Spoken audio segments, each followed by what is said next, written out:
ఇప్పుడు ఎక్కడ చూడు ఏ జపమే. దీంతో ఫోటోలు ఎడిట్ చేసి పెడుతూ సోషల్ మీడియాలో ఎన్నో ట్రెండ్లు పుట్టుకొచ్చాయి.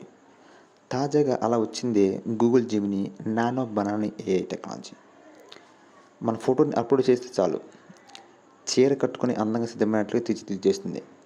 అది ఇచ్చే లుక్ మరేది ఇవ్వదంటే అతిశక్తి కాదు. ఇంకేం అందరూ ప్రయత్నం చేస్తున్నారు. బనానా ట్రెండ్ అంటారు దీన్నే. బనానా ట్రెండ్ అంటూ ఫోటోలు షేర్ చేస్తూ మురిసిపోతున్నారు. దానిలో ప్రయత్నిస్తే నల్ల చీరలో తన ఫోటో వచ్చింది. చూడటానికి చాలా అందంగా ఉంది. చూశాక షాక్ అయింది. తను ఏఐకి ఇచ్చింది ఫుల్ స్లీవ్స్ వేసుకున్న డ్రెస్ ఫోటో.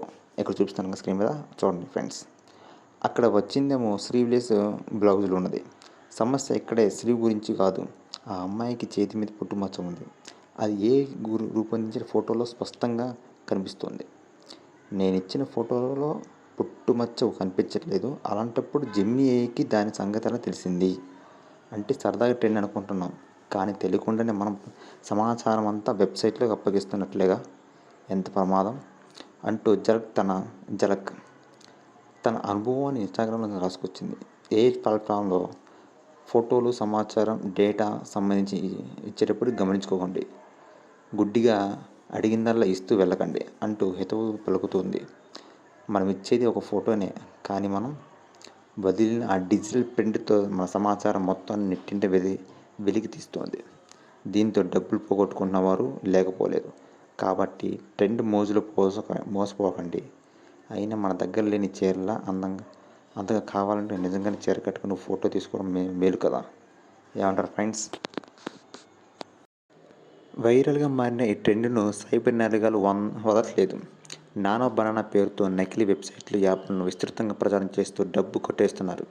తాజాగా రాజన్న సిరిసిల్ల జిల్లా ఎల్లారెడ్డిపేటకు చెందిన ఓ వ్యక్తి సామాజిక మాధ్యమాల్లో దీన్ని సంబంధించిన ఓ లింక్ను క్లిక్ చేసి బ్యాంక్ ఖాతాలో 70,000 పోగొట్టుకున్నాడు. ఇదే తరహాలో కొన్ని వందలు బయటపడుతుంది. హైదరాబాద్ కావచ్చు, విజయవాడ కావచ్చు, రీసెంట్గా బెంగళూరు కూడా కొన్ని లక్షల రూపాయలు పోగొట్టుకున్నారు. మీరు వినే ఉంటారు, కన్నడ యాక్టర్ ఉపేంద్ర గారు తన మొబైల్ని హ్యాక్ చేశారు. ఎలా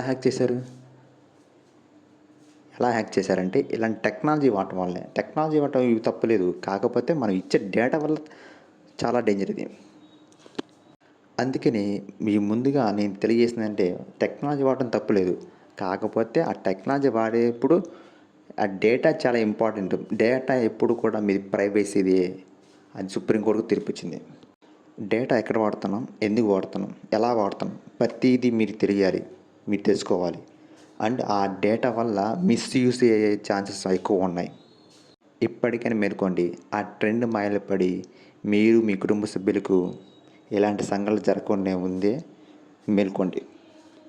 ఇది ఫ్రెండ్స్. ఇలాంటి లేటెస్ట్ అప్డేట్ కోసం ప్లీజ్ సబ్స్క్రైబ్ మై ఛానల్. ఇలాంటి అప్డేట్స్ చెప్తూనే మీకు మరియు ప్రజలకి అవేర్నెస్ కలిగించడం కోసమే ఈ video. Please subscribe my channel, like చేయండి, షేర్ చేయండి. Thank you.